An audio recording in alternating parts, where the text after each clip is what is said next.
அத்தியாயம் 15. சிவனையே வணங்கும் முனிவருக்கு இவ்வளவு சக்தியா? சத்திய லோகத்தில்தான் பிரம்மதேவன் இருக்கிறார். ஒரு முறை அவர் தும்பிய போது அதிலிருந்து ஒரு மனிதன் வெளிப்பட்டான். அவனுடைய பெயர் சுபன். அவன் ஒரு நாட்டை ஆண்டு வந்தான். அவன் மிக்க ஒழுக்கமானவன், நீதிநெறி தவறாதவன், மிகப்பெரிய வீரனும் கூட. அது மட்டுமல்ல, அவன் இந்திரனை நோக்கி கடும் தவம் புரிந்து வஜ்ராயுதத்தை அன்பளிப்பாக பெற்றவன். பூமியில் அவனுக்கு நிகரானவர்கள் எவருமே இல்லை என்ற சிறப்போடு அவன் வாழ்ந்து வந்தான். அதே ஊரில் ததிசி என்ற ஒரு சிவபக்தர் இருந்தார். அவர் தவம் செய்யும் போது காடுகளில் இருப்பார். மற்ற நேரங்களில் நகருக்குள் வருவார்.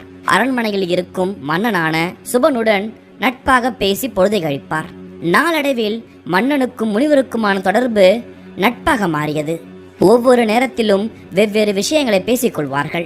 சில நேரங்களில் பகடையாடுவதும் உண்டு. இவர்களின் நட்பு காலப்போக்கில் மிக மிக நெருக்கமானது. ஒருவரை மற்றவர் கேலியாக பேசி விளையாடும் அளவிற்கு நட்பாக பழகினார்கள், நெருங்கி பழகினார்கள்.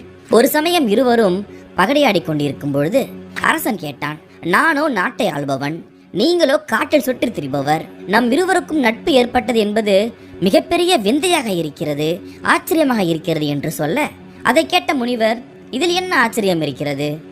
நாம் இருவருமே ஒவ்வொரு வகையில் மேலானவர்கள்தான், இதில் என்ன ஏற்றத்தாழ்வு இருக்கிறது என்று கேட்க, அதை கேட்ட மன்னன் சுபன், ஏற்றத்தாழ்வில்லை என்று எப்படி சொல்ல முடியும்? நிறைய இருக்கிறது. நான் அரசன், உடல் பலம் இருக்கிறது, பலரையும் வெல்வேன், பணபலத்தால் நிறைய பேருக்கு உதவி புரிவேன். அதே சமயத்தில் உங்களை போன்ற முனிவர்களை வாழ வைப்பதும் என் போன்ற மன்னர்கள் தானே, வித்தியாசம் இருக்கிறதல்ல என்று அவன் சொல்ல, அவனுடைய இந்த பேச்சு முனிவருடைய மனதை முள்கொண்டு தைத்தது போல இருந்தது. நீ பேசுவது எனக்கு வியப்பாக இருக்கிறது. முனிவர்கள் தவ வலிமை மிக்கவர்கள். அவர்கள் முறைப்படி செய்து வரும் வெல்வில் இருந்து கிடைக்கும் அவிர்பாகத்தால் தான் தேவர்களே வாழ்ந்து வருகிறார்கள். தேவர்களுக்கே இந்த நிலை என்றால் உன் போன்ற மன்னர்களை பற்றி எல்லாம் சிறப்பாக சொல்ல வேண்டுமா என்ன? என்னை போன்ற தவ வலிமை பெற்றவர்களிடம் உன் போன்றவர்களுடைய வீரமும் பராக்கிரமும் என்ன செய்ய முடியும் என்று நினைக்கிறாய் என்று முனிவர் கேட்க, அதை கேட்டதும் மன்னனுக்கு ஆத்திரம் வந்தது. எங்களிடம் யாசகம் பெற்று வாழ்ந்து வரும் உங்களுக்கு இத்தனை ஒரு ஆணவமா? என்ன ஒரு ஆணவ பேச்சு என்று மன்னன் கேட்க, முனிவருக்கும் கோபம் வந்து விட்டது. என்னை போன்ற தவ முனிவர்களிடம் அருள் இல்லாமல் உன்னை போன்றவர்கள் ஆட்சி புரிய முடியாது. இது புரியாமல் இருக்கிறாய் என்று ஏளனமாக சொல்லியபடியே தன்னுடைய கரத்தால் அவருடைய தலையில் விளையாட்டாக நட்பாக தட்டினார். அவ்வளவுதான். மன்னனுக்கு கோபம் பொங்கி எழுந்து விட்டது. நாடு போற்றும் மன்னன் நான், என்னை நீங்கள் அடிப்பதா என்று ஆவேசம் வந்தவன் போல எழுந்து அவரிடம் இருந்த வஜ்ராயுதத்தை எடுத்து அவருடைய மார்பை நோக்கி எறிந்தான். இந்திரனால் வழங்கப்பட்ட அந்த வஜ்ராயுதத்தை அவரால் தடுக்க முடியவில்லை. அது முனிவருடைய மார்பை பலமாக தாக்க அவரால் வலி பொறுக்க முடியவில்லை. அவருடைய வாயிலிருந்து ரத்தம் வெளிப்பட்டது. மயங்கி விழுந்தார். மன்னன் அதற்கு மேல் அங்கு இருக்க விருப்பமில்லாமல் சென்று விட்டான். சிறிது நேரத்தில் முனிவருக்கு சுயநினைவு வந்தது.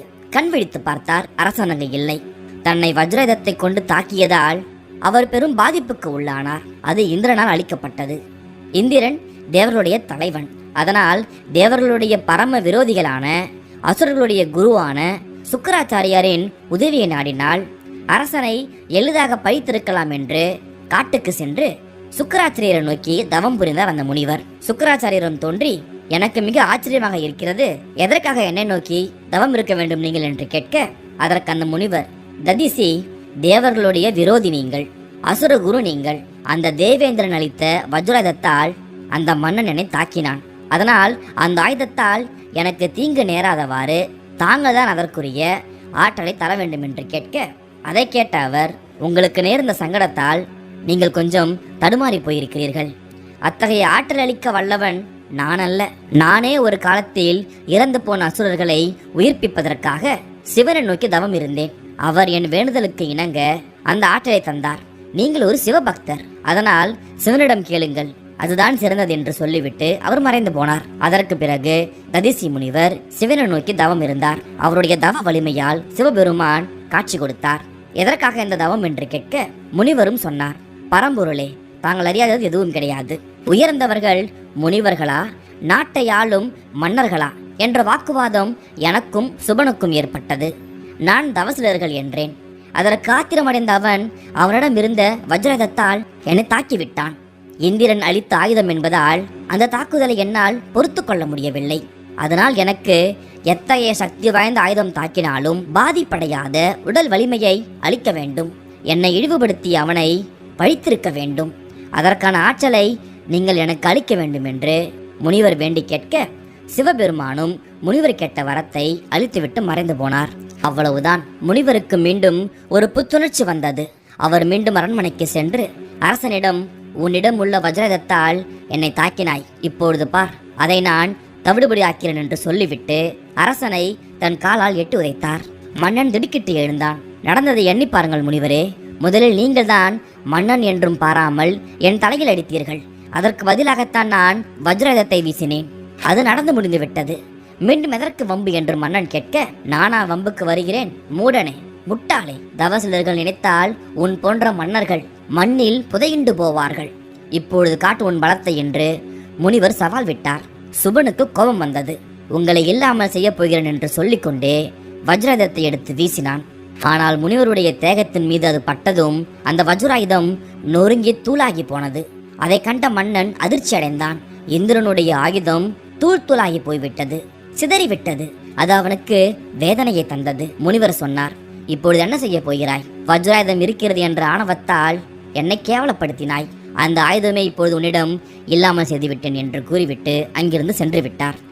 அரசனுக்கு இது ஒரு கௌரவ பிரச்சனையாகிவிட்டது. அந்த முனிவருக்கு தகுந்த பாடம் கற்பிக்க வேண்டும் என்று தீர்மானித்துக் கொண்டான். அவன் பிரம்மாவுடைய தும்மலிலிருந்து தோன்றியவன். அதனால் பிரம்மனுடைய அருள் அவனுக்கு எப்பொழுதும் இருக்கும். இப்பொழுது மேலும் பலம் வேண்டுமானால் சிவனையோ விஷ்ணுவையோ தான் அவன் நாட வேண்டும். முனிவர் சிவபக்தர். அதனால் அவன் விஷ்ணுவுடைய அருளை வேண்டுவதாக முடிவெடுத்து காட்டிற்கு சென்று மகாவிஷ்ணுவை நோக்கி கடுந்தவம் புரிந்தான். மகாவிஷ்ணுவும் அவன் முன் தோன்றினார். அவரை பார்த்து வணங்கிக் கொண்டே மன்னர் பேச ஆரம்பித்தான். மாதவா, எனக்கு வரம் வேண்டாம், ஒரு வலிமை மிக்க ஆயுதம் வேண்டும். அது என்னை அவமதிப்புக்கு உள்ளாக்கிய ததிசி முனிவரை கொல்ல வேண்டும் என்று கேட்டான். மன்னன் சுபன் கூறியதை கேட்டதும் மகாவிஷ்ணு சொன்னார், மன்னன் சுபனே, ஆத்திரப்படாதே, அது நன்மை கிடையாது. முனிவர் உனக்கு விரோதி கிடையாது.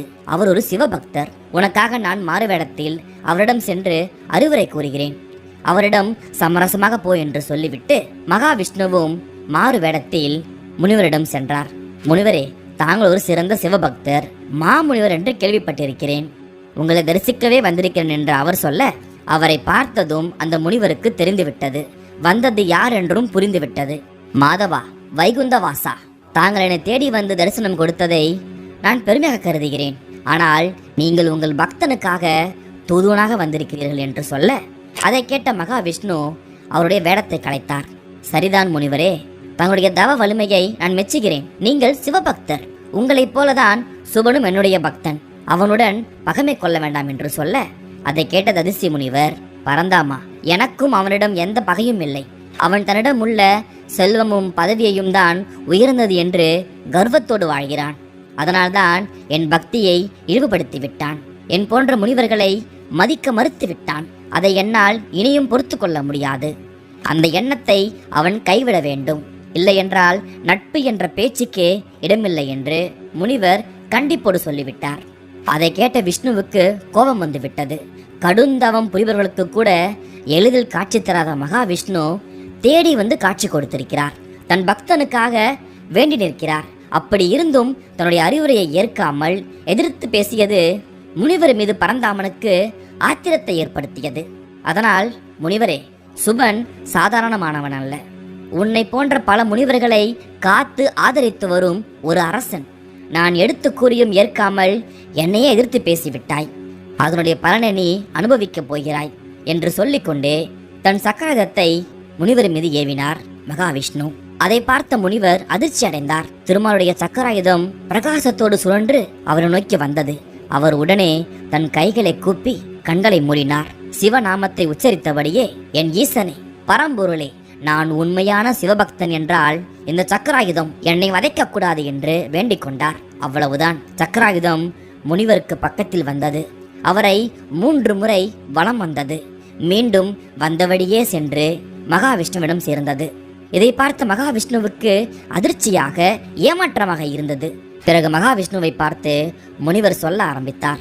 மாதவா, இந்த சக்கராயுதத்தை உங்களுக்கு அளித்தவரே என் பெருமான் ஈசன் தான். அதை அவருடைய பக்தனிடமே ஏவி விட்டாய். இப்பொழுது என்னவாயிற்று என்று ஏளனமாக சொல்ல, அது மகாவிஷ்ணுவுக்கு ஆத்திரத்தை மூட்டுவதாக இருந்தது. அவருக்கு ஒன்றுமே புரியவில்லை. அவரை ஒரு மாயை சூழ்ந்தது. அதனால் முனிவரை தன் எதிரியாக பார்த்தார். இந்த காட்சியெல்லாம் பார்த்து கொண்டிருந்த தேவர்கள் ததிசி முனிவருக்கு எதிராக பரந்தாமனுக்கு உதவி செய்ய முன்வந்தார்கள். அதற்கு ஒரு காரணமும் இருந்தது. ஏனென்றால் இந்த முனிவர் சிவபக்தன். அவருக்கு ஒரு பிரச்சனை வந்தது. அவர் யாரை வேண்டியிருக்க வேண்டும்? சிவனை வேண்டியிருக்க வேண்டும்.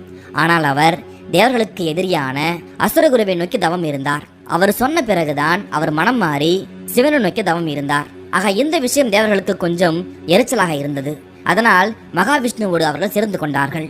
ஆகவே ஒவ்வொருவரும் அவர்களுக்குரிய ஆயுதங்களை ததிசி முனிவர் மீது பயன்படுத்த ஆரம்பித்தார்கள். அவர் தனி ஒருவனாக இருந்து சிவபெருமானை தன்னுள் எண்ணிக்கொண்டு தியானித்தபடியே அவரிடம் இருந்த தர்பையை எடுத்து முன்வைத்தார்.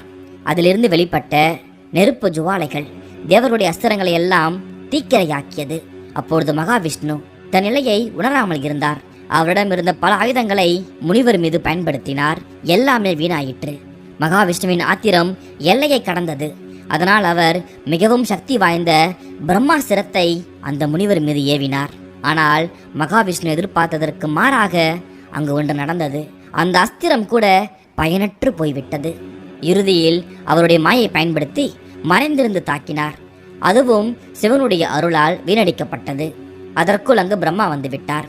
அவரை பார்த்து மகாவிஷ்ணு கேட்டார், பிரம்மதேவரே, தங்களுடைய அஸ்திரம் கூட வீணடிக்கப்பட்டு விட்டது, பார்த்தீர்களா என்று கேட்க, அதை கேட்ட பிரம்மா சொன்னார், அஸ்திரம் மட்டுமல்ல, பூலோகத்தில் இருக்கின்ற பெருமளவு மக்கள் பாதிப்புக்கு உள்ளாகியிருக்கிறார்கள். தாங்கள் மாயையால் சூழப்பட்டிருக்கிறீர்கள். சிவபக்தரான அந்த முனிவரை நீங்கள் எதிர்க்க முற்பட்டு விட்டீர்கள். அதனால் தாங்கள் வெற்றி பெறுவது என்பது கடினமான விஷயம்தான். நிறுத்திக் கொள்வது நல்லது என்று பிரம்மா சொல்ல, மகாவிஷ்ணுவை பீடித்திருந்த அந்த மாயை விலகியது. பரம்பொருளான சிவபக்தரை துன்புறுத்தி விட்டோமே என்கின்ற அந்த எண்ணம் அவருடைய மனதை வருத்தியது. அந்த மா முனிவரை அவர் வாழ்த்திவிட்டு வைகுந்தம் சென்று விட்டார். தனக்காக தூது சென்ற நாராயணனே மா முனிவரிடம் தோல்வியுற்று திரும்பியதை எண்ணிய சுபனனுக்கு ஒரு இக்கட்டான சூழ்நிலை ஏற்பட்டது. தன்னால் தானே அவருக்கு இந்த நிலை ஏற்பட்டு விட்டது என்று அவன் எண்ணி வருந்தி வைகுந்தம் சென்று விஷ்ணுவை வணங்கி நின்றான். மகாவிஷ்ணு சொன்னார், மன்னா, மா முனிவர்கள் தமக்காக வாழ்பவர்கள் அல்ல, அவர்கள் தவசீலர்கள். சிவனுடைய அருளை பெற்றவர் அந்த முனிவர். அவரோடு நல்லுறவு கொண்டிருப்பதே உனக்கு நல்லது என்று மன்னனுக்கு மகாவிஷ்ணு அறிவுரை சொன்னார்.